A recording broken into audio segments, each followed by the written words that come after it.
সন্দেশখালীর ঘটনায় খুন ও খুনের চেষ্টার অভিযোগ দায়ের করা হলো। ৮ জনের বিরুদ্ধে খুন ও খুনের চেষ্টার অভিযোগ দায়ের ভোলা ঘোষের পক্ষ থেকে করা হলো। ভোলা ঘোষের ছেলে কালকে দুর্ঘটনায় মারা গেছেন এবং তার সঙ্গে তার ড্রাইভার তিনিও মারা গেছেন। ট্রাক মালিক নজরুল ও চালক আলিমের বিরুদ্ধে অভিযোগ। এই আলিমকে তিনি নাকি দেখতে পেয়েছেন বলে দাবি করেছিলেন ভোলা ঘোষ। এই আলিম কোথায়, এই প্রশ্ন এখন উঠছে। ভোলা ঘোষের অভিযোগে এফআইআর পুলিশের। গতকাল শাহজাহান মামলার সাক্ষীর গাড়িতে ধাক্কা, সাক্ষী ভোলা ঘোষের গাড়িতে ধাক্কা ট্রাকের ধাক্কায় মৃত ভোলার ছোট ছেলে ও গাড়ি চালক।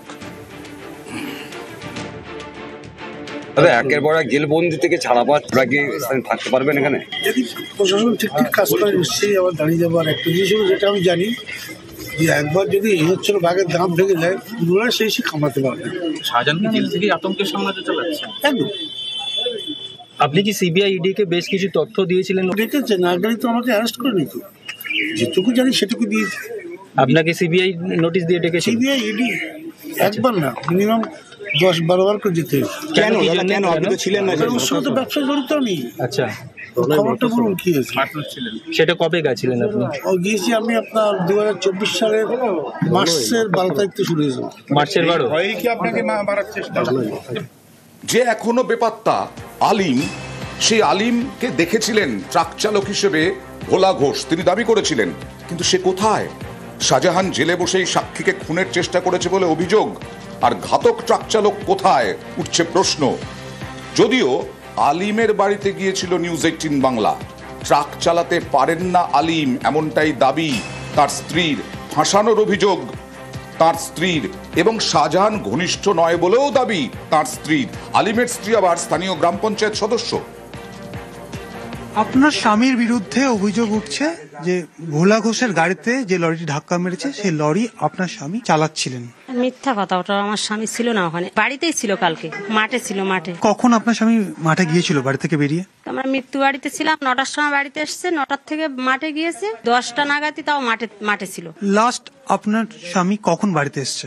লাস্ট বাড়িতে এসছে 10টা নাগাদই বাড়িতে এসছে। তারপরে ওইসব এটা সেটা খবর হচ্ছে, তারপরে উনি 3টে নাগাদই কোথায় বার হয়ে গেছে। শাহজাহানের ঘনিষ্ঠ বলা হচ্ছে আলিমকে? ঘনিষ্ঠ না, এমনি পঞ্চায়েত সদস্য 1 নম্বর, আমাদের আগারাটি 1 নম্বর ব্লকের পঞ্চায়েত সদস্য আমি। তার জন্য কিছু হালি কিছু পরিচিত আছে, সেইভাবে ঘনিষ্ঠ না শাহজাহান শেখের সাথে। কেন বলা হচ্ছে শাহজাহান ঘনিষ্ঠ?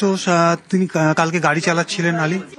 ওটা তো সবটা প্রমাণ প্রুফ না, ওটা তো সত্যি না, মিথ্যে করে তো ওরকম করছে। উনি গাড়ি চালাতে পারেন না, 16 চাকা গাড়ি কোনোদিন চালায় না। পার লিগামেন্ট কাটা বলছি তো, অসুস্থ, কোনোদিন 16 চাকা গাড়ি চালায় না। তার সব প্রমাণ প্রুফ ডাক্তার দেখাচ্ছে, পার যে লিগামেন্ট কাটা, তার সে নিকাপ টিকাপ সব আছে বাড়িতে। সবসময় ওই পরেই ব্যবহার করে, হাঁটা চলা করে। ভোলা ঘোষের বিরুদ্ধেও ধর্ষণের অভিযোগ। শাহজাহান মামলায় সাক্ষীর বিরুদ্ধে ধর্ষণের অভিযোগ মিথ্যে অভিযোগ বলে পাল্টা দাবি ভোলা ঘোষের। 2022-এ ভোলার বিরুদ্ধে ধর্ষণের অভিযোগ, 2020 থেকে বাড়ি ছাড়া থাকার দাবি ভোলার। তাহলে তিনি ধর্ষণ করলেন কি করে, এটাই প্রশ্ন তুলছেন ভোলা ঘোষ নিজে। গতকাল ধর্ষণ মামলার শুনানিতে যোগ দিতে যাচ্ছিলেন, সেই যাওয়ার পথেই দুর্ঘটনা। শাহজাহান কি পুরো পরিকল্পনা করে? সবটাই গোপন থাক, আপনার সবই সামনে আসবে। আপনার বিরুদ্ধে তো একাধিক মামলা ওরা করেছে। হ্যাঁ, আমি 20 সাল থেকে বাড়ি নেই, বাড়িতে না থাকা প্রচুর মামলা করেছে, সেটা লড়ছি।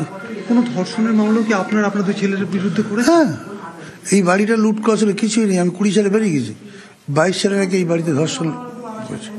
সেটা প্রশাসন কোর্ট ভাববে, বিচার বিভাগ ভাববে। সেই মামলার ডেট ছিল কালকে, ট্রায়াল ডেট কালকে, ওই April 2-তে কালকে ওই ডেট ছিল। সেই মামলাতেই কালকে যাচ্ছে।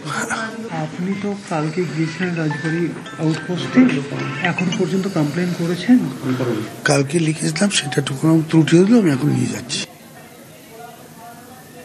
জেলবন্দি শেখ শাহজাহানের ভয়ে এখনো কাঁটা সন্দেশখালী, বিশেষ করে মণ্ডল পরিবার। এই মণ্ডল পরিবারের কাছেই প্রচুর হুমকি হুঁশিয়ারি আসছিল বলে অভিযোগ করেছিলেন বারবার, আমরা দেখিয়েছিলাম।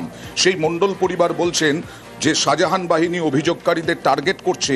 এখনো মারধর খুনের হুমকির অভিযোগ শাহজাহান বাহিনীর বিরুদ্ধে, অভিযোগ নির্মল মণ্ডলের, এবং বলছেন রাজ্যে নয় তিহাড়ে শাহজাহানকে রাখার দাবি। শাহজাহানের ব্যাপারে যারা যারা জমি জায়গা সংক্রান্ত আছে, কেস করেছে, মামলা করেছে, ধরো কোর্টে যাচ্ছে, তাদেরকে লক্ষ্য রাখছে, সিনেমার মতো ঘটনা আর কি।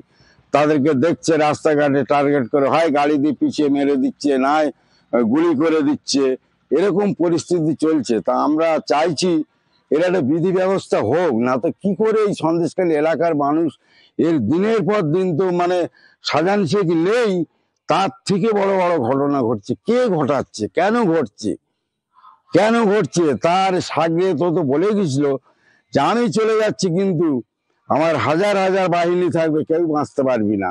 তা বাস্তবে তাই হচ্ছে। আমরা কি করে বাঁচতে পারি বলুন? এই মন্ডল পরিবার আমরা তো খুব আতঙ্কে আছি এবং আমাদের উপরে প্রচুর অ্যাটাক। গয়েশপুরের অবস্থা দেখুন, সিসি ক্যামেরায় মোড়া, কিন্তু বেশিরভাগ সিসি ক্যামেরাই অচল। ঘটনা ঘটছে ছিনতাই, ইভটিজিং এর। ওসির বিরুদ্ধে গাফিলতির অভিযোগ উঠছে।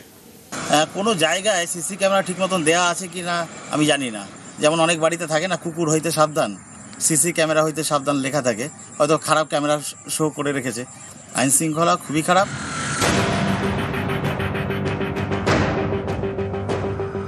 নদিয়ার কল্যাণী, এখানে 18টি ওয়ার্ড নিয়ে গয়েশপুর পুরো এলাকা। পুরোটাই গয়েশপুর ফাঁড়ির অধীনে। এলাকায় রয়েছে 64টি সিসি ক্যামেরা। অভিযোগ, বেশিরভাগ সিসি ক্যামেরাই মাস 3 ধরে বিকল। অনেক জায়গায় এখনো সিসি ক্যামেরা বসানোই হয়নি। এখানে কোনো সিসি ক্যামেরা আছে সরকারি? না, কদিন ধরে নেই, এখনো বসেই নিয়ে দিয়েছে। এই সিসি ক্যামেরা নিয়ে নিরাপত্তাহীন ভুগছেন না? স্বাভাবিক কথা, সবাই ভুগছে। এই যে এখন ছেলেটা চিন্তাই হলো। সম্প্রতি ইভটিজিং এবং ছিনতাইয়ের একাধিক ঘটনা ঘটেছে এই গয়েশপুরে। 3রা ডিসেম্বর রাত 12টা গয়েশপুরের হারাধন কীর্তনিয়া দোকান বন্ধ করে বাড়ি ফিরছিলেন। অভিযোগ, আগ্নেয়াস্ত্র দেখিয়ে তার সোনার চেন এবং মোবাইল ছিনতাই করে 3 দুষ্কৃতী। বাধা দিলে তার হাতে কামড় দিয়ে পালিয়ে যায়। পুলিশ জানালেও কাউকে গ্রেফতার করা হয়নি বলে অভিযোগ।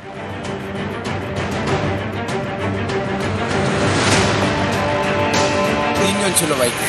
আচ্ছা, বেরিয়ে আমি যখন এই সামনে এই একটা বাড়ির পাশে আসলাম, তখন ওরা আমাকে ইউটার্ন নিয়ে আমার পিছন দিয়ে ধরলো। সব মুখ ঢাকা ছিল। তারপরে আমাকে একজন চাকু বার করেছে, একজন পিস্তল বার করেছে। বার করে অনেকক্ষণ ধস্তাধস্তি করে আমাকে মারটা দিয়ে কামড় দিয়ে আমার চেন আর মোবাইলটা নিয়ে চলে গেছে। থানা অভিযোগ করেছেন? হ্যাঁ, থানা অভিযোগ করেছে। এখনো পর্যন্ত কোনো সময় নেই। এখানে নেই, সরকারি কোনো সিসি ক্যামেরা নেই, কোনোদিনই ছিল না। নিরাপত্তা নেই বলেই তো এগুলো হলো, নাহলে আমার বাড়ি থেকে আর 30 সেকেন্ডের পর। কল্যাণী থানার অধীনে গয়েশপুর ফাঁড়ি। ওসি জয় দাস 2022 থেকে একই চেয়ারে। একই সঙ্গে তিনি রানাঘাট পুলিশ জেলার ওসি ক্রাইমের দায়িত্বে। এই ওসির ভূমিকা নিয়ে প্রশ্ন তুলেছেন বিধায়ক। দেখুন, গয়েশপুরের ল অ্যান্ড অর্ডার ভালো নয়। সিপিএম এর আমলেও ছিল, টিএমসি আমলেও সেটা চলছে। সিসিটিভি ক্যামেরা তো নেই ওখানে। যেখানে কল্যাণী পুলিশ স্টেশনের আন্ডারে, সেখানে ওসি তো ওখানে থাকতে পারে না। আইসি তো একজনই। এবার সে যদি ওখানে যদি মনে করে আমি নিজেই আইসি, সেটা that is up to on his routine changes, routine transfer. সেই রুটিন ট্রান্সফার কখন করে না? যখন তারা মনে করে অন্যরা আসলে এখানে তারা বেটার করবে এবং তাহলে এতে তাদের ক্যাডারদের সমস্যা হয়ে যাবে, সেই জন্য তারা চেঞ্জ করে না। নাহলে বছরের পর বছর কোনো পুলিশ যদি এক জায়গায় থাকে, এটা সিস্টেমের জন্য অত্যন্ত দুর্ভাগ্যপূর্ণ। বিক্ষিপ্ত কিছু ঘটনা আছে, যেমন আমি নবারুণ সঙ্গের মোড়ে একটা স্ন্যাচিং এর কেস হয়েছে, তবে সেটার সত্যতা কতটা আমি জানি না। বাড়ির সামনে বাইক আসছে, এখানে হিরোইন বিক্রি হচ্ছে, সেগুলো আমরা চেঞ্জ করেছি।